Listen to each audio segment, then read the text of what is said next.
Hello everyone, प्रीति speaks channel में आप सभी का वेलकम है। आज के इस वीडियो में हम बात करेंगे कि क्यों मनाया जाता है राखी का त्यौहार। आज के वीडियो में हम जानेंगे कि कैसे शुरू हुई राखी बांधने की परंपरा। इस त्यौहार की पवित्रता का बखान करने वाली कई पौराणिक कथाएं हैं, तो आइए जानते हैं कि कैसे शुरू हुई राखी बांधने की परंपरा।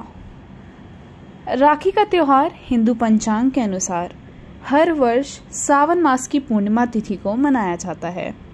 ये त्यौहार भाई बहन के खट्टे मीठे और सौहार्दपूर्ण रिश्ते की याद दिलाता है। इस दिन बहनें भाई के तिलक करके उसके राखी बांधकर लंबी उम्र की कामना करती हैं और भाई अपनी बहनों की प्रतिष्ठा की सदा रक्षा करने का वचन लेते हैं। इस त्यौहार को मनाने के पीछे कुछ प्रचलित कथाएं भी जुड़ी हुई हैं, तो आइए जानते हैं कि कैसे हुई रक्षाबंधन की शुरुआत। पहली कथा। एक पौराणिक कथा के अनुसार कहा जाता है कि प्राचीन समय में एक बार जब दैत्यों के राजा बलि ने देवताओं पर आक्रमण किया था, तब इसे देख देव इंद्र की पत्नी सची काफी परेशान हो गई थीं। राजा बलि द्वारा देवगणों को परेशान करता देख और इस युद्ध में देवताओं की विजय के लिए सची ने भगवान विष्णु से सहायता मांगी थी।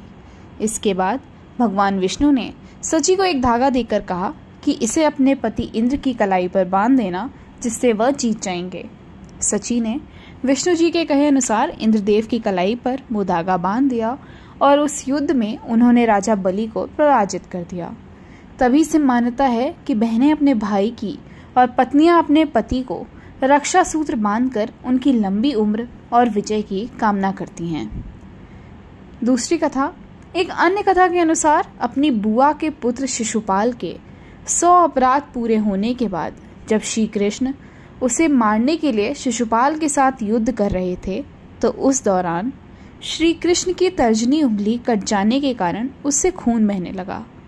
तब द्रौपदी ने अपनी साड़ी के पल्लू का टुकड़ा फाड़कर भगवान कृष्ण के हाथ पर बांध दिया था।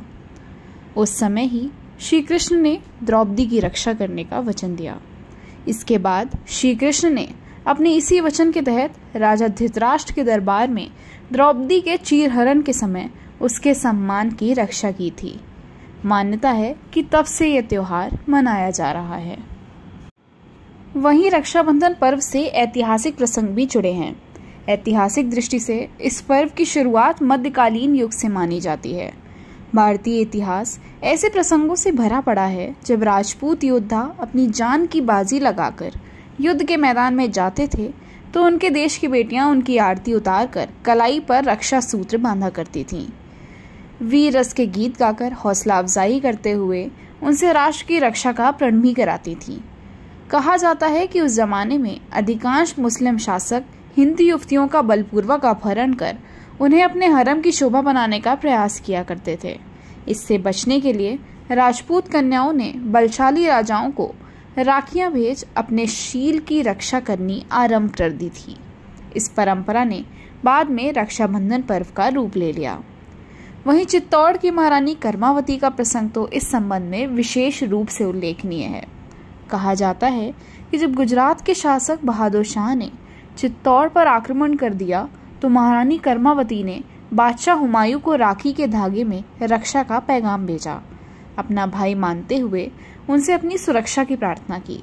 बादशाह हुमायूं यह रक्षा सूत्र और संदेश पाकर भाव विभोर हो गए और अपनी इस अनदेखी बहन के प्रति अपना कर्तव्य निभाने तुरंत अपनी विशाल सेना लेकर चित्तौड़ की ओर रवाना हो गए। लेकिन जब तक वे चित्तौड़ पहुंचे, तब तक महारानी कर्मावती और चित्तौड़ की हजारों वीरांगनाएं अपने शील की रक्षा करते करते अपने शरीर की अग्नि में आहुति दे चुकी थीं।